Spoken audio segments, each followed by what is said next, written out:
Property ownership act के तहत कार्रवाइयों के खिलाफ दरख्वास्त पर समात में लाहौर हाई कोर्ट ने डीआरसी कंपनी के जरिए हासिल किए जाने वाला कब्जा वापस करने का हुक्म दे दिया है। चीफ जस्टिस आलिया नीलम ने रिमार्क्स दिए, क्यों ना इस कमेटी मेंबरान के खिलाफ कार्रवाई शुरू करें। वकील खुद तस्लीम कर रहा है कि डीसीज ने इख्तियारात से तजावुज़ किया। कहा, पटवारी टाइम से काम करता तो ये मामला आता ही नहीं ना। जब सिस्टम को बाईपास करेंगे तो फिर ऐसा ही होगा। सुलेमान अवान से तफसीलात जान लेते हैं, आगाह कीजिएगा।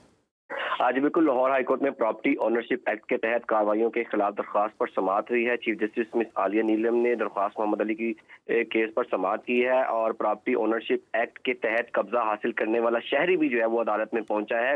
अदालत ने डीसीआर कमेटी के जरिए कब्जा हासिल करने वाले शहरी को फौरी कब्जा वापस करने का भी हुक्म दे दिया है। अदालत ने वकील से इस्तफसार किया कि आप गलत का केस दफा कर सकते हैं। चीफ जस्टिस का कब्जा हासिल करने वाले शहरी वकील से मुकालमा, हम तस्लीम करते हैं कि डीसीज पर बनाई कमेटीज ने इख्तियार से तजावुज किया है, ये वकील की जानिब से कहा गया, जिस पर अदालत ने कहा कि आप पहले कब्जा वापस करें फिर आगे बात करें। क्यों ना इस कमेटी में इमरान के खिलाफ कार्रवाई शुरू की जाए। अदालत ने यह भी कहा कि वकील खुद तस्लीम कर रहा है कि डीसीज ने इख्तियार से तजावुज किया है।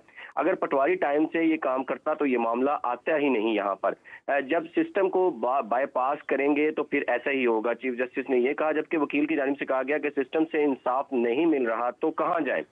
मिस आलिया नीलम ने कहा कि अखबारी खबरें लगाने की यहाँ डायलॉग ना मारें, ये हकीकत है कि यहाँ केसेस के फैसले नहीं होते, वकील ने कहा। जिस पर चीफ जस्टिस ने कहा कि आप जज्बाती बातें ना करें, मुझे पता है यहाँ कितने पुराने केसेस हैं। वकील की जानिब से बताया गया कि दीपालपुर में 40 एकड़ प्रॉपर्टी पर मुखालफिन ने कब्जा किया है। डीसीआर कमेटीज ने 27 दिनों में हमें कब्जा दिलवा दिया है। ये ऑर्डर पास किसने करना था, चीफ जस्टिस का वकील से इस्तफसार। जिस पर चीफ जस्टिस ने यह कहा कि कमेटी का कब्जे का ऑर्डर से कंडक्ट है।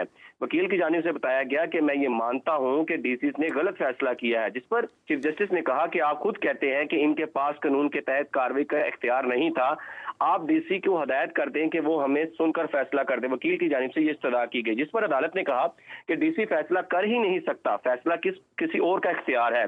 मिस आलिया नीलम ने कहा कि मेरे सामने ये इशू नहीं है, आप प्रॉपर्टी का मालिक है या नहीं है, मेरे सामने ये मामला है कि डीसी को फैसले का इख्तियार किसने दिया है। जिस पर अदालत ने ये केस जो है फुल बेंच को रेफर करते हुए केस की समाअत जो है वो मुलतवी कर दी है। जी, बहुत शुक्रिया तफसीलन आगाह करने के लिए।